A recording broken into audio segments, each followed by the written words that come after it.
A primeira indicação foi o silêncio. Um silêncio tão absoluto que perfurava os tímpanos. Um silêncio que não era natural em uma cidade como Avenwood, onde o vento sempre sussurrava entre os pinheiros e os sinos da igreja marcavam cada hora com pontualidade. O silêncio chegou com a névoa. No início, a névoa era apenas um véu esbranquiçado que se arrastava timidamente desde o cemitério, como um fantasma indeciso. Mas logo se tornou mais densa, mais opaca, até que Avenwood ficou engolida em um mar leitoso que apagava os limites entre a vida e a morte. O xerife Brody, um homem curtido pelo sol e pelas tempestades da montanha, foi um dos primeiros a notar que algo não estava bem. O rádio da sua patrulha chiava com estática, os animais uivavam com um medo visceral e o ar tinha se tornado pesado, impregnado de um cheiro de terra úmida e algo mais. Algo putrefato. Brody dirigiu-se ao cemitério. As lápides, normalmente visíveis da estrada, estavam agora ocultas atrás da névoa. À medida que se aproximava, o silêncio tornava-se ainda mais opressivo. Parou a patrulha em frente aos portões de ferro forjado, agora cobertos de ferrugem e teias de aranha que pareciam palpitar. Saiu do veículo, sentindo um arrepio que não vinha do frio. A névoa rodopiava ao seu redor, como se tentasse tocá-lo, envolvê-lo. Sacou sua lanterna e a acendeu, mas o feixe de luz mal penetrava a espessura. "Olá!" gritou Brody, com a voz trêmula. "Sou o xerife Brody. Tem alguém aí?" O silêncio respondeu. Adentrou-se no cemitério, com a mão no coldre do seu revólver.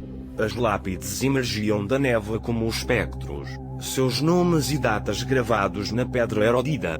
De repente, um som. Um arranhão. Como terra se movendo. Brody apontou a lanterna para a origem do ruído. A poucos metros dele, um túmulo. O túmulo de Caleb Miller. Um homem que havia morrido há 15 anos em um acidente de carro, estava aberto. A lápide, uma pesada laje de granito, havia sido deslocada para um lado. Um medo frio, primário, apoderou-se de Brody. Lentamente, apontou a lanterna para o buraco escuro na terra. E então viu. Uma mão ossuda, coberta de terra e pedaços de tecido podre, emergiu do túmulo. A mão se contorceu, agarrando-se à borda do buraco. Depois, outra mão. E então, uma cabeça. Caleb Miller. Ou o que restava dele. Sua pele estava acinzentada, seus olhos fundos e vazios, cheios de uma escuridão insondável. A mandíbula pendia frouxa, revelando dentes amarelados e cobertos de sujeira. Brody recuou, tropeçando em uma lápide. Tentou gritar, mas sua voz ficou presa em sua garganta. Caleb Miller arrastou-se para fora do túmulo, movendo-se com uma lentidão antinatural, como um boneco quebrado. Outros sons juntaram-se ao arranhão da terra. Mais túmulos se abriam.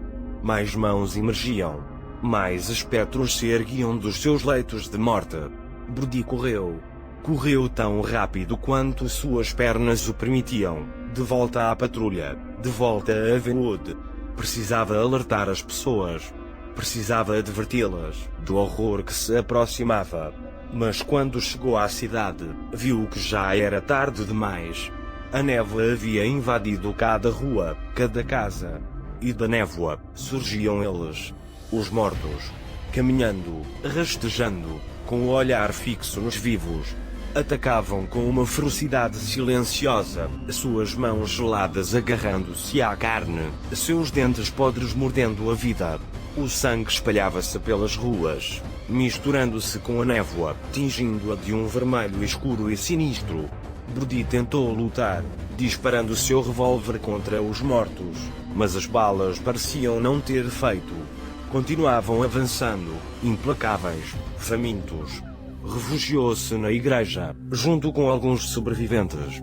O padre Michael, com o rosto pálido e os olhos cheios de terror, tentava consolá-los com orações. Mas as orações não pareciam fazer diferença. Os mortos sitiaram a igreja. Batiam nas portas, arranhavam as janelas. Seus gemidos guturais enchiam o ar, ressoando nos ossos. Então, uma voz grave, profunda, que parecia emanar da névoa mesma. Devolveremos a vida que nos foi arrebatada. A porta da igreja abriu-se de golpe. Os mortos entraram, inundando o santuário. Brody viu o padre Michael cair, seus olhos cheios de incredulidade enquanto uma mão putrefata lhe arrancava a garganta. Brody soube que era o final. Não havia escapatória. Averwood estava perdido. Fechou os olhos, esperando o inevitável. Mas em vez da dor da morte, sentiu algo mais. Um frio intenso, uma escuridão profunda que o envolvia por completo. Abriu os olhos. Estava de pé no cemitério, rodeado de névoa. As tumbas estavam abertas. Os mortos o olhavam. Então entendeu. A névoa não só os havia trazido de volta. A névoa os havia unido.